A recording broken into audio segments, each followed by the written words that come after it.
I'm Michael Worthington. Welcome to Visual Elements of User Interface Design. I've taught at CalArts for over 20 years, and I taught the very first interface design, motion design, and web design classes in the graphic design program. Back when I first started, the web was just beginning, and we were designing interfaces for CD-ROMs. It was very different from today. Interface design has now become a ubiquitous part of our everyday lives through the web, apps, and mobile devices. I've continued to teach screen-based design over the years, and while it's become much more sophisticated, one consistent aspect has been a design-first approach to interface design. In other words, using the formal and communication strategies of graphic design as the foundation for a way of designing in the screen-based world.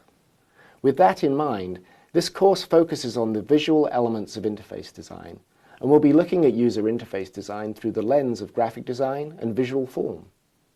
We'll start out by examining the broader question of what an interface actually is, and discussing the relationship between UI and UX. We'll be separating the UI from the UX, the interface from the experience, in order to examine the interface in more detail. Likewise, we'll be taking the user interface apart in order to examine each of the individual components. We'll figure out how each element of the interface works, and how a designer can create those elements. Through a series of lectures and connected visual exercises, you'll build a palette of UI skills and knowledge, and I'll be helping you combine these individual blocks of knowledge that together make up the skill set of an interface designer. And along the way, you'll learn the vocabulary and the processes needed to design a user interface from start to finish. At the end of this course, you'll be able to demonstrate a working knowledge of the visual components and principles of UI design.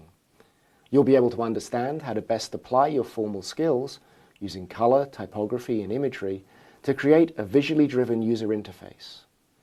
This course is really about how to create the visual material of the interface, and when combined with the UX skills you'll learn in the other courses in this specialization, you'll have a really powerful foundation for working in the field of UI/UX design.